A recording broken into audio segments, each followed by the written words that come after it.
कुछ टाइम पहले जैसे मैंने ली हैने की बायोग्राफी पे काम करना शुरू करा, मुझे ये अंदाज़ा हुआ कि कितनी ज़्यादा ली की ट्रेनिंग डिफरेंट थी 90s के बड़े बॉडी बिल्डर जैसे कि डोरी नेट्स से। हमने आज तक डोरी नेट्स की ट्रेनिंग के बारे में बहुत सुना है, एक मैंने वीडियो भी बनाई थी HIT के ऊपर, इसका लिंक आपको ऊपर दिख रहा होगा।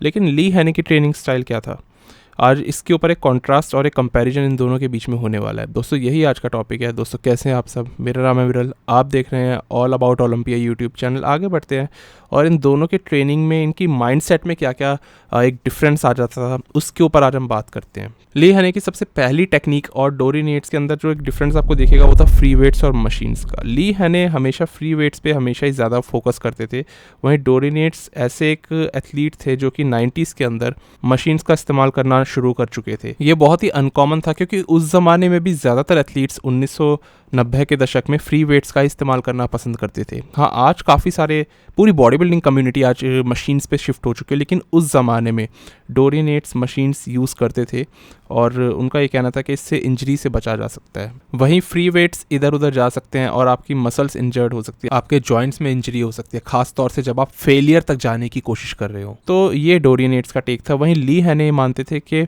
मशीन्स आपको एक स्पेसिफिक रेंज ऑफ मोशन में ही मूव कर पाती हैं। अगर आपकी बॉडी अलग है, आपके जॉइंट्स अलग किस्म से बने, आपकी हाइट ज़्यादा है, आपकी हाइट कम है, मशीन तो एक ही तरह से चलाएगी आपको, और इस वे में आप कभी कभी खुद को इंजर्ड कर सकते हो। ये ली हैने का कहना था कि मशीन्स पहले से डिटरमाइन करती है कि उसकी मूवमेंट वो कहाँ पे लेके जाना चाहती है। आप अपने अकॉर्डिंग मशीन को नहीं चला सकते, वो अपने हिसाब से ही चलेगी, भले ही आपका फ्रेम, आपका ढांचा, आपकी हाइट, लंबाई कुछ भी छोटी बड़ी हो।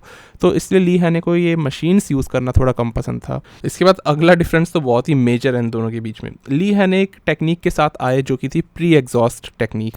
They use a pre-exhaust. See, and the pre-exhaust this is very important, particularly for those who will be looking and listening.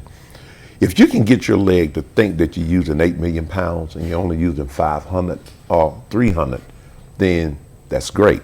इस टेक्निक के हिसाब से आपको अगर 800 पाउंड्स के स्क्वाट्स लगाने हैं तो आप ऐसा मत करो। उनका ये कहना था कि आप 3 एक्सरसाइजेज अलग अलग जोड़ लो। पहले आपने लेग एक्सटेंशन लगाए, फिर आपने लेग प्रेस लगाया, आखिर में आप स्क्वाट्स करो। और 800 लगाने की जगह अब आप इतने थक चुके होंगे कि आपसे 400 ही लगाने मुश्किल पड़ जाएंगे। इस तरीके से आपकी मसल्स को ही लगेगा कि आप अभी भी 800 पाउंड जितना ही वजन उठा रहे हो, जबकि एक्चुअली में आप कम वजन पे हो, क्योंकि आप इतना थक चुके थे कि अब आप उतना हैवी तो जा नहीं सकते। फ़ायदा इससे ये मिल जाएगा, लेकिन आपके जॉइंट्स सेफ रहेंगे, आपकी मसल्स टियर नहीं होंगे, किसी तरह की इंजरी का कोई खतरा नहीं रहेगा, जिसकी वजह से ली हैने बोलते हैं कि मैं कभी भी लाइफ में इंजर्ड नहीं हुआ। वहीं इनसे बिल्कुल अपोजिट थे डोरी नेट्स। डोरी नेट्स का देखो क्या था ना, डोरी थे गो हार्ड गो हैवी वाले कि एक बारी में सब कुछ ऑल आउट उनको दे देना होता था। जितना भी दम था वो सारा निकाल दिया करते थे, और जितना हैवी वो लिफ्ट कर सकते थे, जितने कम से कम रैप्स के लिए वो कर दिया करते थे। अगर उन्हें 800 उठाना है तो वो 800 ही उठाएंगे। एक स्पेसिफिक तरीके से डोरी नेट्स चलते थे, लाइक मशीन। तो डोरियन का ये बिलीफ था कि आप वजन को कम मत करो, नहीं तो आपकी मसल्स एक हार्डनेस ही नहीं बिल्ड करेगी। तो चाहे वो कॉम्पिटिशन के लिए भी तैयारी कर रहे होते थे, उस टाइम पे भी वो वजन या इंटेंसिटी किसी तरह कम नहीं करते थे, और डोरियन एक ही तरीके से पुश करते रहते थे ऑफ सीजन और बिल्कुल कॉम्पिटिशन के एंड तक। इसी वजह से हमने ये चीज़ भी देखी कि उन्होंने इंजरीज़ का सामना करा अपने करियर में 2 बार, 94 और 96 में। तो हाँ, ली हैने बिल्कुल इंजरी फ्री चले हैं, वहीं डोरी नेट्स के साथ में इंजरी हुई है। इसके बाद अगर बात करता हूँ मैं ट्रेनिंग फ्रीक्वेंसी की, इसमें तो बहुत ही ज़्यादा बड़ा डिफरेंस और सब हम लोग जानते हैं। डोरी नेट्स ने इसी चीज़ से तो गेम को पूरा बदला था।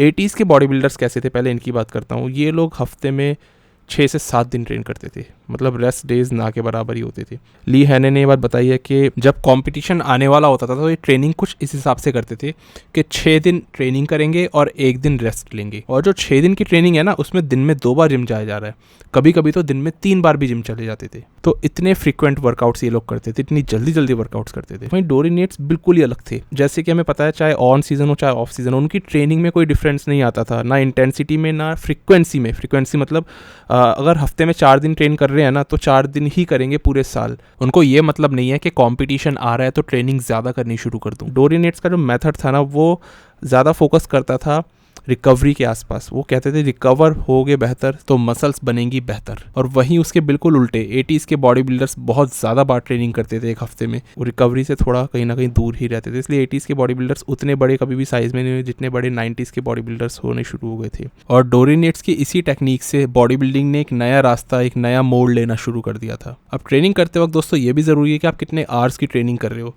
क्योंकि ये एक डिफरेंस क्रिएट करती है पहले के बॉडी बिल्डर्स और आज की बॉडी बिल्डिंग गेम में। ली हैने जब ट्रेनिंग करते थे तो लगभग 4 से 4.5 घंटे जिम में बिता दिया करते थे रोज़ाना, और उनका शेड्यूल कुछ ऐसा होता था कि सुबह 2 घंटे जिम करेंगे और शाम में 2 घंटे जिम करेंगे, तो वही 4-4.5 घंटे उनका बनता था। वहीं डोरी नेट सिर्फ 40 मिनट के लिए ही जिम जाते थे, कभी कभी तो हद से 45 मिनट कर लिया, और उसके बाद उससे ऊपर वो कर ही नहीं पाते थे जिम में वर्कआउट। उन 40 मिनटों में ही डोरी नेट्स इतना ज़्यादा तोड़ लिया करते थे अपने शरीर को कि उनसे हाई इंटेंसिटी वर्कआउट और ज़्यादा आगे कैरी नहीं हो पाता था। और उनका ये कहना था कि अगर कोई 4-4.5 घंटे ट्रेनिंग करने वाला है, वो मेरे साथ 40 मिनट ही बिता ले जिम में, तो मैं उसको मान जाऊँगा। इसके बाद ली हैने का एक हमेशा फिलॉसफी रही है, आज भी आप सुनते होंगे उनको कहते हुए। वो कहते थे कि अपनी मसल्स को अपना स्टिमुलेट करो, उनको एनाइलेट मत करो, मतलब कि उनका दम मत निकालो पूरी तरह से, उनको आप बर्न आउट मत करो। वहीं डोरियन तो मशीन्स का यूज़ ही इसलिए करते थे कि आखिरी कतरे तक भी मसल्स को बिल्कुल निचोड़ लिया जाए और उनके अंदर कुछ बचे ही ना। ली हैने का ये मानना था कि ना आप एक अपने नॉर्मल रेंज में वर्कआउट करो और हमेशा पंप करते रहो मसल्स को, एक ही जैसे वेट के साथ पूरी ज़िंदगी उन्होंने वेट ट्रेनिंग करी। लेकिन डोरियन ऐसा नहीं था, वो एक जैसे वेट पर नहीं बल्कि हमेशा एक अचीवेबल गोल सेट करते थे पहले से ज़्यादा, जो कि सही में अचीवेबल हो। इसका मतलब अगर वो 600 पाउंड्स के स्क्वाट्स आज कर रहे हैं तो अगले हफ्ते का टारगेट सेट करेंगे कि मुझे 610 पाउंड्स करना है, और उसके अगले हफ्ते 620।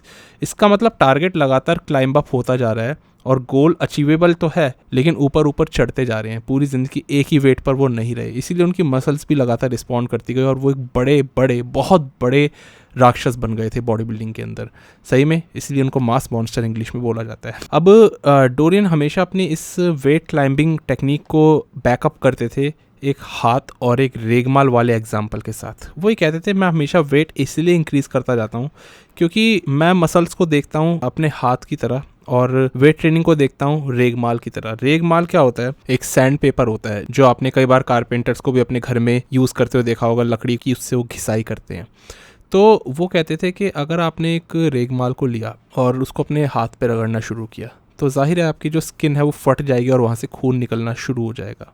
पर अगर आप एक हफ्ते उस हाथ को पूरा भरने दें और उसके बाद में वो स्किन जब उस पर आएगी तो आप ये नोटिस करोगे कि वो स्किन पहले से ज़्यादा मोटी आई है। इस बार अगर आप अपने हाथ को रेगमाल से दोबारा घिसने जाते हो तो उतनी जल्दी खून नहीं निकलेगा। इसका मतलब एक हफ्ते पूरा भरने के बाद, वो रिकवरी देने के बाद आपका हाथ पहले से ज़्यादा हार्ड हो गया था, आपकी स्किन पहले से ज़्यादा मोटी हो गई थी।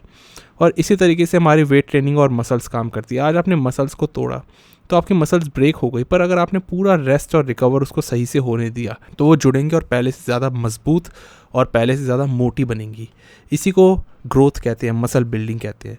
पर उसको जुड़ने का टाइम तो दो।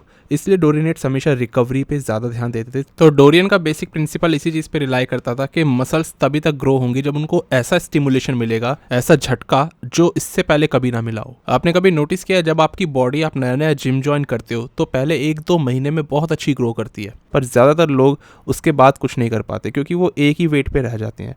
इसलिए येट्स का ये मानना था कि लगातार आपको एक टारगेट सेट करके ही चलना है, तभी आप बॉडी बिल्डिंग में ऊपर तक जा पाओगे। लेकिन ली हैने का तो मैंने आपको थोड़ी देर पहले बताया, प्री एग्जॉस्ट टेक्निक का वो इस्तेमाल करते थे, जो कि अगर आप सोचो ध्यान से तो बिल्कुल इसके उल्टी है। यहाँ पर वेट को क्लाइंब अप नहीं किया जा रहा है जैसे डोरिनेट्स बोलते थे, बल्कि यहाँ पर आपको थका करके कम वेट भी हैवी फील करवाया जा रहा है, यही ली हैने बोलते थे। तो इस जगह आपको कॉन्ट्रास्ट पता लग जाएगा इन दोनों एथलीट्स के ट्रेनिंग के तरीकों में। इसके बाद में बहुत ही ज़्यादा मेजर इनकी थिंकिंग में डिफरेंस कहाँ आता है इन दोनों एथलीट्स के। मैंने आपको बताया ली और डोरियन की ट्रेनिंग फ्रिक्वेंसी अलग अलग थी, ट्रेनिंग इंटेंसिटी भी अलग अलग रखते थे ये दोनों। पर इस चीज़ से कोई डिनाई नहीं कर सकता कि ली हैने में हार्डनेस बहुत ज़्यादा थी और डोरिनेट्स में भी बहुत ज़्यादा हार्डनेस थी। अब इनकी सोच में फ़र्क का आता है, ये दोनों बिल्कुल ही अलग अलग बातों को बताते हैं इसके पीछे का रीज़न। ली की चेस्ट में बहुत ज़्यादा फाइबर्स आते थे और ली हैने की बॉडी सबसे ज़्यादा एक हार्डेस्ट बॉडी मानी गई है आज तक की। पर ली ये बोलते हैं कि मेरी ट्रेनिंग इंटेंसिटी नहीं बल्कि मेरी ट्रेनिंग वॉल्यूम की वजह से मैंने हार्डनेस गेन करी। वहीं डोरिनेट्स बिल्कुल ही अपोजिट, कहते थे कि लो वॉल्यूम और हाई इंटेंसिटी ट्रेनिंग की वजह से मेरी बॉडी में हार्डनेस आती है। अब ये कैसे पॉसिबल है कि एक एथलीट बोल रहा है कि लो वॉल्यूम लगा के मैं हार्डनेस लाता हूँ और दूसरा एथलीट कहता है कि हाई वॉल्यूम लगा के मैं हार्डनेस लाता हूँ? तो मेरे ओपिनियन में ये चीज़ जेनेटिकली डिपेंडेंट है पूरी तरह से। क्योंकि हम अगर आज भी देखें तो अकीम विलियम्स जो कि बहुत हैवी हार्ड ट्रेनिंग करते आए हैं हमेशा से, उनकी बॉडी में आपको कभी भी वो हार्डनेस, वो ग्रेनीनेस नहीं दिखेगी जो कि फिल हीथ के अंदर आपको दिख जाएगी, जो कि कभी भी हैवी नहीं बल्कि लाइट वॉल्यूम से ही पंप करते आए हैं। तो ये चीज़ आई थिंक जेनेटिकली बहुत ज़्यादा डिफ़र करती है, और ट्रेनिंग मेथड डेफिनेटली डिफरेंस डालता है उसके ऊपर से अलग से, लेकिन जेनेटिक बिल्ड एक एथलीट का कैसा है उसको आप नज़रअंदाज नहीं कर सकते। ली हैनी की बॉडी को अगर आप देखो, वो हमेशा से एक हार्ड बॉडी रही है स्टेज पे सबसे ज़्यादा, और इसी तरीके से अगर आप डोरी नेट्स की बॉडी को देखो, उनकी बॉडी भी सबसे ज़्यादा हार्ड रही है स्टेज पे। 93 के डोरी नेट्स के अंदर फाइबर्स की भरमार थी, और 96 के डोरी नेट्स की एक क्लिप हमें मालूम है जब बैक भी पीछे से स्क्वीज़ कर रहे थे तो किस तरीके से फाइबर्स दिख रहे थे उनके ग्लूट्स में भी और उनके बैक में, तो क्रिसमस ट्री पूरा बन गया। सिमिलरली 1987 जर्मन ग्रैंड प्रिक्स ली हैनी की फिजिक एक पत्थर से भी ज़्यादा हार्ड थी, और आपको कहीं पे भी ये फिजिक डिसअपॉइंट नहीं करने वाली कंडीशनिंग ग्रेनीनेस के अंदर।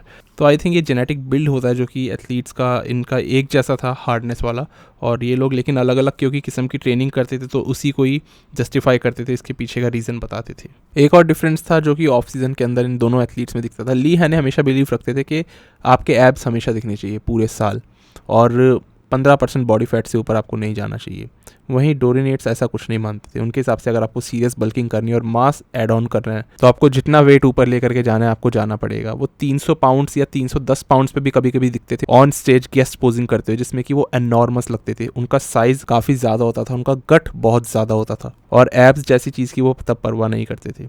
तो बिल्कुल थिंकिंग और माइंडसेट में यहाँ पर डिफरेंस था दोनों एथलीट्स में। इसके बाद तो एक बहुत ही बड़ा डिफरेंस आता है। आप सही में कहोगे यार बार बार बड़ा वर्ड यूज़ करें, लेकिन ये डिफरेंस सुन करके मैं भी शॉक हो गया था। लेकिन उससे पहले एक बहुत ही हाई क्वालिटी स्पेशल प्रोडक्ट के बारे में हम लोग बात करते हैं और फिर वीडियो को आगे कंटिन्यू करेंगे। दोस्तों, ये आता है हाईएस्ट क्वालिटी वे प्रोटीन पाउडर मसल ब्लेज की ओर से, जिसका नाम है आइसो जीरो कार्ब।